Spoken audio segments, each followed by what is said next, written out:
राजकुमारी ने राजा को बताया कि वह समुद्र की राजकुमारी पद्मिनी है।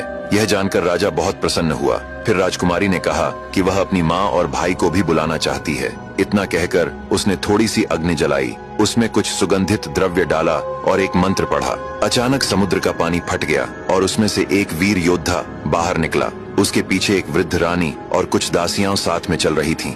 राजकुमारी अपने भाई और माँ को देखकर अत्यंत प्रसन्न हुई।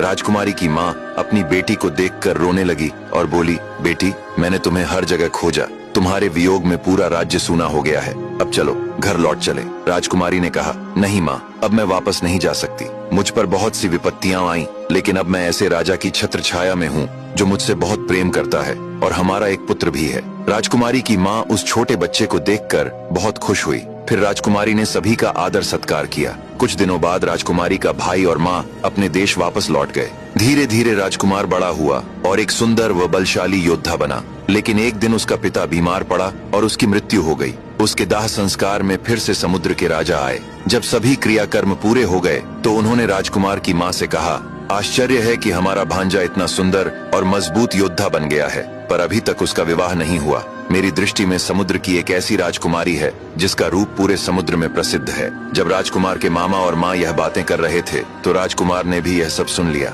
अगली सुबह वह शिकार के बहाने उस राजकुमारी को देखने निकल पड़ा। उसने एक भेड़िए का शिकार करने के लिए उसके पीछे घोड़ा दौड़ा दिया। जब वह सैनिकों से दूर निकल गया तो एक पेड़ के नीचे घोड़े को बांधकर बैठ गया और विश्राम करने लगा। तभी वहाँ से एक अत्यंत सुंदर स्त्री गुजरी। वह राजकुमार को देखकर मोहित हो गई। उसने कहा, हे योद्धा, तुम्हें देखते ही मैंने अपना हृदय खो दिया है।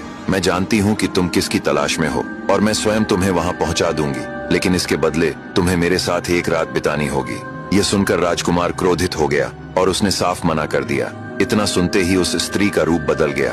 वह क्रोध से पागल हो उठी और तुरंत एक डायन बन गई। उसने कहा, अब तक तुम मेरे प्रेम से जीवित थे, अब देखो आगे क्या होता है। यह कहकर उसने मंत्र पढ़ा और राजकुमार को एक तोता बना दिया। तोते के शरीर में फंसा राजकुमार रोने लगा और वह डायन उसे उसी अवस्था में छोड़कर चली गई। अब आगे की कहानी जानने के लिए देखिए अगला भाग।